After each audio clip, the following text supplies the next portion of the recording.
Hi ಸ್ನೇಹಿತರೆ, ಎಲ್ಲರಿಗೂ ಕೂಡ ಮತ್ತೊಮ್ಮೆ ನಮ್ಮ ಚಾನಲ್ಗೆ ನಿಮಗೆ ಸ್ವಾಗತ. ಏನಪ್ಪ ಅಂತ ಅಂದರೆ ಇವತ್ತಿನ ಒಂದು ವಿಡಿಯೋ, ನಿನ್ನೆಯ ಒಂದು ವಿಡಿಯೋದಲ್ಲಿ ನಾನು ಈಗಾಗಲೇ ಕೀ ಆನ್ಸರ್ಸ್ಗಳನ್ನು ನಾನು ಈಗಾಗಲೇ ಕಳಿಸಿದ್ದೇನೆ. ಈಗೇನಪ್ಪ ಮಾಡಿದ್ದಾರೆ ಅಂತ ಅಂದರೆ ಕರ್ನಾಟಕ ಎಕ್ಸಾಮಿನೇಷನ್ ಅಥಾರಿಟಿಯಿಂದ ಡೈರೆಕ್ಟಾಗಿ ಅಫಿಷಿಯಲ್ ಕೀ ಆನ್ಸರ್ಸ್ಗಳನ್ನು ಬಿಡುಗಡೆ ಮಾಡಿಬಿಟ್ಟಿದ್ದಾರೆ ಅವರು. ಅದಕ್ಕಾಗಿ ಈ ವಿಡಿಯೋನ ಮಾಡಿರ್ತಕ್ಕಂಥದ್ದು. ಯಾರ್ಯಾರು ಇನ್ನೂ ಕೂಡ ಅಫಿಷಿಯಲ್ ಕೀ ಆನ್ಸರ್ಸ್ಗಳನ್ನು ನೋಡಿಲ್ಲ, ಯಾರು ಕೂಡ ಬೇಗ ಹೋಗಬೇಡಿ ನೋಡೋದಕ್ಕೆ. ಅದಕ್ಕೂ ಮುಂಚೆ ಈ ವಿಡಿಯೋನ ಸಂಪೂರ್ಣವಾಗಿ ನೋಡ್ಕೊಳ್ಳಿ. ಅದಾದ ಬಳಿಕ ಅಲ್ಲಿಗೆ ಹೋಗಿ ಡಿಸ್ಕ್ರಿಪ್ಷನಲ್ಲಿ ನಾನು ಲಿಂಕ್ ಹಾಕಿದ್ದೇನೆ, ಟೆಲಿಗ್ರಾಮ್ ಲಿಂಕನ್ನು ಕೂಡ ಹಾಕಿದ್ದೇನೆ. ಅದರಲ್ಲಿ ಹೋದ್ರಿ ಅಂತ ಅಂದರೆ ಡೈರೆಕ್ಟಾಗಿ ಈ ಒಂದು ಕೀ ಆನ್ಸರ್ಸ್ PDF ಡೈರೆಕ್ಟಾಗಿ ನೀವು ನೋಡ್ಕೋಬೋದು. ಟೆಲಿಗ್ರಾಮ್ ಲಿಂಕ್ ಇದೆ, ಹೋಗಿ PDF ನೀವು ಡೌನ್ಲೋಡ್ ಮಾಡ್ಕೊಂಡು ನೋಡ್ಕೊಳ್ಳಿ. ಓಕೆನಾ. ಈಗ ಮೊದಲನೇದಾಗಿ ಏನಪ್ಪ ಅಂತ ಅಂದರೆ ಅಫಿಷಿಯಲ್ ಕೀ ಉತ್ತರಗಳು ಅಂತ ಅಂದರೆ ಈಗ ಇದು ಫೈನಲ್ ಕೀ ಆನ್ಸರ್ಸ್ ಅಲ್ಲ. ಇನ್ನೇನಾದರೂ ಅಬ್ಜೆಕ್ಷನ್ ಇತ್ತು ಅಂತ ಈಗ ನೀವು ಹಾಕಬಹುದು. ಅದ್ರ ಬಗ್ಗೆ ನಾವು ಇಲ್ಲಿ ನೋಡೋಣ ಅಂತೆ. ಓಕೆನಾ. ಅಫಿಷಿಯಲ್ ಕೀ ಉತ್ತರಗಳು ಇದಕ್ಕೆ ಸಂಬಂಧಪಟ್ಟಂತೆ ನಾವು ಕೀ ಆನ್ಸರ್ಸ್ಗಳನ್ನು ನಿನ್ನೆ ನಮ್ಮ ಒಂದು ಚಾನಲ್ನ ಕೀ ಆನ್ಸರ್ಸ್ಗಳು ಮತ್ತು ಇದಕ್ಕೆ ಈಗ ಬಂದಿರತಕ್ಕಂಥ ಕೀ ಆನ್ಸರ್ಸ್ ಎರಡಕ್ಕೂ ಕೂಡ ಹೋಲಿಕೆ ಮಾಡಿದರೆ ಮೋರ್ ದ್ಯಾನ್ 90%, ನಾನು ಹೇಳಿದ್ದೆ ಮೋರ್ ದ್ಯಾನ್ 90% ನಮ್ಮ ಒಂದು ಉತ್ತರಗಳು ಸರಿ ಇರ್ತವೆ ಅಂತ. ಮೋರ್ ದ್ಯಾನ್ 90% ಸರಿ ಇದ್ದಾವೆ. ಓಕೆನಾ. ಅದಕ್ಕೆ ನಾನು ಈಗ ಪ್ರೂಫನ್ನು ಕೂಡ ನಾನು ಈಗ ತೋರಿಸ್ತೇನೆ. ಕೆಲವು ವಿದ್ಯಾರ್ಥಿಗಳು ನನಗೆ ಬೇರೆ ಬೇರೆದಾಗಿ ಕಮೆಂಟ್ಗಳನ್ನು ಮಾಡಿದರು. ಆ ಒಂದು ಕಮೆಂಟ್ಗಳನ್ನು ನೀವು ಕೂಡ ಹೋಗಿ ನೋಡಿ ಆ ಒಂದು ವಿದ್ಯಾರ್ಥಿಗಳಿಗೆ ನೀವು ಹೇಳ್ಬೋದು. ಓಕೆನಾ. ಈಗ ನೋಡಿ, ಎಲ್ಲರಿಗೂ ಕೂಡ ಏನಪ್ಪ ಆಗಿದೆ ಅಂತ ಅಂದರೆ ಮೊದಲನೇದಾಗಿ ಏನಪ್ಪ ಕೇಳ್ತಾರೆ ಅಂತ ಅಂದರೆ ಗ್ರೇಸ್ ಅಂಕಗಳ ಬಗ್ಗೆ ನೀವು ಕೇಳ್ತೀರಾ. ಅದಕ್ಕೆ ಸಂಬಂಧಪಟ್ಟಂತೆ ಒಂದು ಇದೆ.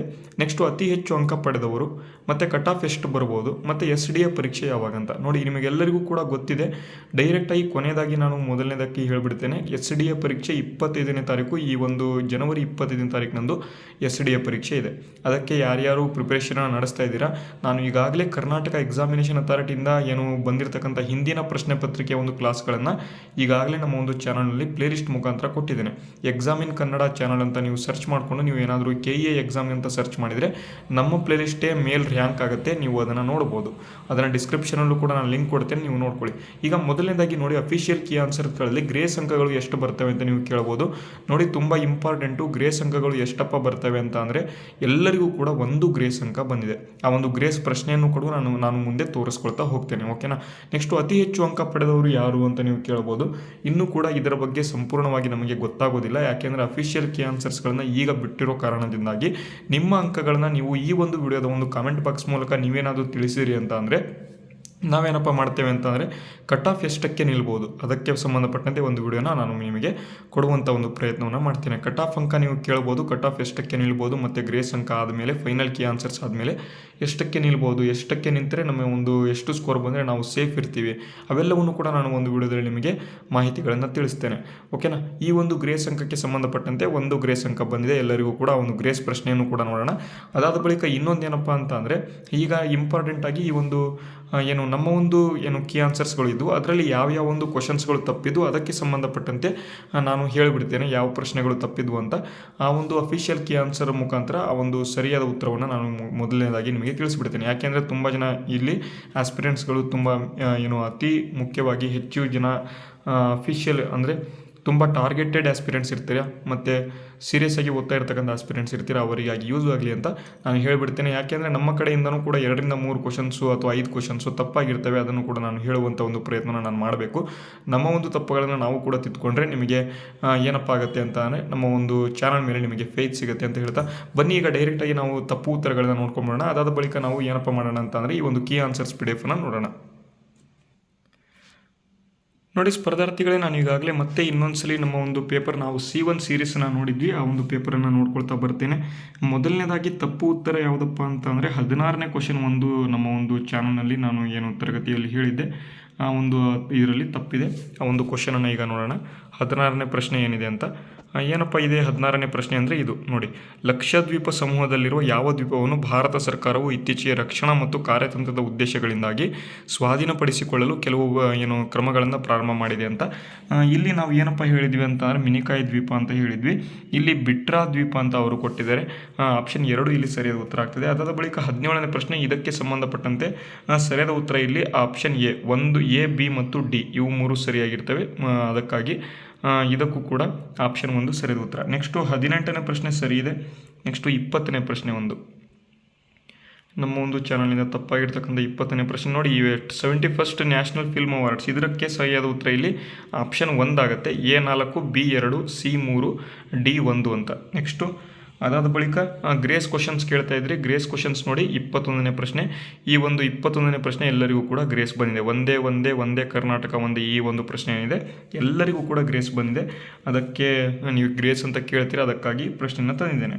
ನೆಕ್ಸ್ಟ್ 25ನೇ ಪ್ರಶ್ನೆ ನೋಡೋಣ. 25ನೇ ಪ್ರಶ್ನೆ ನೋಡಿ ಏನಪ್ಪ ಅಂತ, among the following monuments which is not built by Ibrahim Adil Shah 2 ಅಂತ ಕೊಟ್ಟಿದ್ದಾರೆ. ಇದಕ್ಕೆ ಸರಿದ ಉತ್ತರ ಇಲ್ಲಿ ಜಾಮಿ ಮಸ್ಜಿದ್ ವಿಜಯಪುರ. ಇದು ಕರೆಕ್ಟಾಗಿ ಹೇಳ್ತಾ ಇದ್ದೆ, ಆದರೆ ಮಿಸ್ ಆಗಿ ಅದು 2 ಅಂತ ಆಗಿಬಿಟ್ಟಿತ್ತು. ನಾನು ಹಿಂದಿನ ಒಂದು ಕ್ಲಾಸಲ್ಲಿ ನಾನು ಕರೆಕ್ಟಾಗಿ 4ನೇ ಆಪ್ಷನ್ ಅಂತ ಹೇಳಿದ್ದೀನಿ, ಮಿಸ್ ಆಗಿ, ಅಂದರೆ ಹಾಕಬೇಕಾದ್ರೆ 2 ಆಪ್ಷನ್ ಹಾಕಿಬಿಟ್ಟಿದ್ದೀನಿ. ಅದಕ್ಕಾಗಿ ಇದನ್ನು ಕೂಡ ನೆನ್ಪಿಟ್ಕೊಳ್ಳಿ. ನೆಕ್ಸ್ಟ್ ಅದಾದ ಬಳಿಕ ಇಲ್ಲಿ 32ನೇ ಪ್ರಶ್ನೆ ಒಂದು ನೋಡೋಣ. ನೋಡಿ, ಈ ಒಂದು 32ನೇ ಪ್ರಶ್ನೆ, ಇದಕ್ಕೆ ಆಪ್ಷನ್ಸ್ 2, ಅಂದರೆ ಕೇವಲ 3 ಹೇಳಿಕೆಗಳು ಮಾತ್ರ ಇಲ್ಲಿ ಸರಿಯಾಗಿದ್ದಾವೆ ಅಂತ. ನೆಕ್ಸ್ಟ್ 33ನೇ ಪ್ರಶ್ನೆ, ಇದಕ್ಕೆ ಇಲ್ಲಿ ಆಪ್ಷನ್ಸ್ 3 ಕೊಟ್ಟಿದ್ದಾರೆ. ಎಂಪ್ಲಾಯ್ಮೆಂಟ್ ಅಲ್ಲ, ಇಲ್ಲಿ ಎಂಟರ್ಪ್ರೈಸ್ ಅಂತ ಕೊಟ್ಟಿದ್ದಾರೆ. ಆದರೆ ಗೂಗಲಲ್ಲಿ ನೀವು ಎಲ್ಲಾದರೂ ಸರ್ಚ್ ಮಾಡಿದರೂ ಕೂಡ ಇಲ್ಲಿ ಎಂಪ್ಲಾಯ್ಮೆಂಟ್ ಅಂತ ಬರ್ತಿದೆ, ಆದರೆ ಇಲ್ಲಿ ಎಂಟರ್ಪ್ರೈಸ್ ಅಂತ ಅವ್ರು ಕೊಟ್ಬಿಟ್ಟಿದ್ದಾರೆ. ಇದನ್ನು ಕೂಡ ನೋಡ್ಕೊಳ್ಳಿ. ನೆಕ್ಸ್ಟ್ ಇಲ್ಲಿ 40ನೇ ಪ್ರಶ್ನೆಗೆ ಬರೋದಾದರೆ ನೋಡಿ, 40ನೇ ಪ್ರಶ್ನೆ ಇಲ್ಲಿದೆ ನೋಡಿ. 40ನೇ ಪ್ರಶ್ನೆ PM ವಿಶ್ವಕರ್ಮ ಯೋಜನೆಗೆ ಇಲ್ಲಿ ಏನಂತ ಅಂದರೆ 3 ಹೇಳಿಕೆಗಳು ಮಾತ್ರ ಸರಿಯಾಗಿದ್ದಾವೆ ಅಂತ ಕೊಟ್ಟಿದ್ದಾರೆ. ನೆಕ್ಸ್ಟ್ ಇನ್ನು 46ನೇ ಪ್ರಶ್ನೆಗೆ ಬರೋಣ. ನೋಡಿ, ಈ ಒಂದು 46ನೇ ಪ್ರಶ್ನೆಗೆ ಸಂಬಂಧಪಟ್ಟಂತೆ 1ನೇದು ಅಂದರೆ A4 B2 C3 D1 ಈ ಒಂದು ಏನಿದೆ ಇದು ಸರಿ ಇದೆ ಅಂತ ಕೊಟ್ಟುಬಿಟ್ಟಿದ್ದಾರೆ. ನೆಕ್ಸ್ಟ್ ಇಲ್ಲಿ 49ನೇ ಪ್ರಶ್ನೆಗೆ ಬರೋದಾದರೆ ಓಕೆ, 49ನೇ ಪ್ರಶ್ನೆ ರಾಜ್ಯ ಲೋಕಸೇವೆಗೆ ಸಂಬಂಧಪಟ್ಟಂತೆ ಇದೆ. ಇದಕ್ಕೆ ಇಲ್ಲಿ ಆಪ್ಷನ್ 2, ಅಂದರೆ ಕೇವಲ 3 ಹೇಳಿಕೆಗಳು ಇಲ್ಲಿ ಸರಿಯಾಗಿದ್ದಾವೆ ಅಂತ ಇಲ್ಲಿ ಕೊಟ್ಟಿದ್ದಾರೆ. ನೆಕ್ಸ್ಟ್ 50ನೇ ಪ್ರಶ್ನೆಗೆ ಬರೋದಾದರೆ 50ನೇ ಪ್ರಶ್ನೆ ಆಪ್ಷನ್ 2 A ಮಾತ್ರ ಇಲ್ಲಿ ಸರಿಯಾಗಿದೆ ಅಂತ ಕೊಟ್ಟಿದ್ದಾರೆ. ನೆಕ್ಸ್ಟು 51ನೇ ಪ್ರಶ್ನೆ ಒಂದು ನೋಡಬೇಕಿತ್ತು. ಓಕೆ, ಇಲ್ಲಿದೆ ನೋಡಿ 51ನೇ ಪ್ರಶ್ನೆ. ಇದಕ್ಕೆ ಸಂಬಂಧಪಟ್ಟಂತೆ ಆಪ್ಷನ್ 3 NC ದೇಸಾಯಿ ಅಂತ ಇದೆ, ಇದು ಸರಿಯಾದ ಉತ್ತರ ಅಂತ ಇಲ್ಲಿ ಕೊಟ್ಟುಬಿಟ್ಟಿದ್ದಾರೆ. ಅದಾದ ಬಳಿಕ 68ನೇ ಪ್ರಶ್ನೆ ಒಂದು. 68ನೇ ಪ್ರಶ್ನೆ ತುಂಬ ವಿದ್ಯಾರ್ಥಿಗಳು ಕೂಡ ಹೇಳಿದ್ರಿ ಇದನ್ನು ತಪ್ಪು ಕೊಟ್ಟಿದ್ದೀನಿ ಅಂತ. ಹೌದು, ಇದು ತಪ್ಪಾಗಿತ್ತು. 68ನೇ ಪ್ರಶ್ನೆ ನೋಡೋಣ. ಓಕೆ, ಇಲ್ಲಿದೆ ನೋಡಿ 68ನೇ ಪ್ರಶ್ನೆ. 68ನೇದಕ್ಕೆ ಆಪ್ಷನ್ 3 WKUEY ಇದು ಸರಿಯಾದ ಉತ್ತರ. ಮಿಸ್ ಆಗಿ ಅದು ಬಂದಿತ್ತು. ಓಕೆನಾ. ನೆಕ್ಸ್ಟ್ 70ನೇ ಒಂದು ಪ್ರಶ್ನೆ ನೋಡೋಣ. 70ನೇ ಪ್ರಶ್ನೆಗೆ ನೋಡಿ ಆಪ್ಷನ್ 3 M ಮತ್ತು N ಎರಡೂ ಕೂಡ ಅವಿಭಾಜ್ಯ ಸಂಖ್ಯೆಗಳು ಅಂತ. ನೆಕ್ಸ್ಟು ಅದಾದ ಬಳಿಕ 73ನೇ ಒಂದು ಪ್ರಶ್ನೆ ಇದೆ. 73ನೇ ಪ್ರಶ್ನೆ ನೋಡಿ. 73ನೇ ಪ್ರಶ್ನೆದಕ್ಕೆ 1ನೇದು 64 ಇದಕ್ಕೆ ಆನ್ಸರ್ ಬರುತ್ತೆ. ನಾವು 84 ಕೊಟ್ಬಿಟ್ಟಿದ್ವಿ, 64 ಬರುತ್ತೆ. ಓಕೆನಾ. ನೆಕ್ಸ್ಟು ಅದಾದ ಬಳಿಕ ಆಲ್ಮೋಸ್ಟ್ ಎಲ್ಲ ಸರಿ ಇದೆ. ಕೊನೆಯದಾಗಿ 100ನೇ ಒಂದು ಪ್ರಶ್ನೆ ಇದೆ ನೋಡೋಣ. 100ನೇ ಪ್ರಶ್ನೆ ಏನಪ್ಪ ಅಂತ ಅಂದರೆ ಇದು ನೋಡಿ, 100ನೇ ಪ್ರಶ್ನೆ NDMAಗೆ ಸಂಬಂಧಪಟ್ಟಂತೆ ಇದೆ. ಇದಕ್ಕೆ ಆಪ್ಷನ್ 2 A C ಮತ್ತು D ಇವು 3 ಸರಿಯಾಗಿದ್ದಾವೆ. ನಾವೇನು ಕೊಟ್ಟಿದ್ವಿ ABC ಸರಿ ಇದ್ವಿ ಅಂತ ಕೊಟ್ಟಿಬಿಟ್ಟಿದ್ವಿ. AC D ಸರಿ ಇದ್ದಾವೆ, B ತಪ್ಪಿದೆ ಅಂತ ಇಲ್ಲಿ ಕೊಟ್ಟಿದ್ದಾರೆ. ಓಕೆನಾ. ಇದು ಏನು ನಮ್ಮ ಒಂದು ಕೀ ಆನ್ಸರ್ಸ್ಗಳಲ್ಲಿ ತಪ್ಪಾಗಿರ್ತಕ್ಕಂಥ ಕ್ವಶನ್ಸ್ಗಳು. ಅದಾದ ಬಳಿಕ ನಾನು ಈಗಾಗಲೇ ಹೇಳಿದೆ ಗ್ರೇಸ್ ಅಂಕ 1 ಬಂದಿದೆ ಅಂತ. ಎಲ್ಲರಿಗೂ ಕೂಡ ಈ ವಿಡಿಯೋ ಇಷ್ಟ ಆಗಿದ್ದರೆ ವಿಡಿಯೋಗೆ ಲೈಕ್ ಮಾಡಿ, ಶೇರ್ ಮಾಡಿ, ಸಬ್ಸ್ಕ್ರೈಬ್ ಯಾರು ಮಾಡ್ಕೊಂಡಿಲ್ಲ ಸಬ್ಸ್ಕ್ರೈಬ್ ಮಾಡ್ಕೊಳ್ಳಿ. SDA ಕ್ವಶನ್ಸ್ಗಳಿಗಾಗಿ ನೀವೇನು ಮಾಡಬೇಕು ಅಂತ ಅಂದರೆ ಡಿಸ್ಕ್ರಿಪ್ಷನಲ್ಲಿ ಲಿಂಕ್ನ ಕೊಟ್ಟಿದ್ದೀನಿ. ಆ ಒಂದು ಲಿಂಕ್ ಮೇಲೆ ಕ್ಲಿಕ್ ಮಾಡ್ಕೊಂಡು ನೀವು ಕ್ಲಾಸಸ್ಗಳನ್ನು ನೋಡ್ಕೊಳ್ಳಿ. ಓಕೆನಾ. ವಿಡಿಯೋನ ಮುಗಿಸ್ತೇನೆ. ಜೈ ಹಿಂದ್, ವಂದೇ ಮಾತರಂ.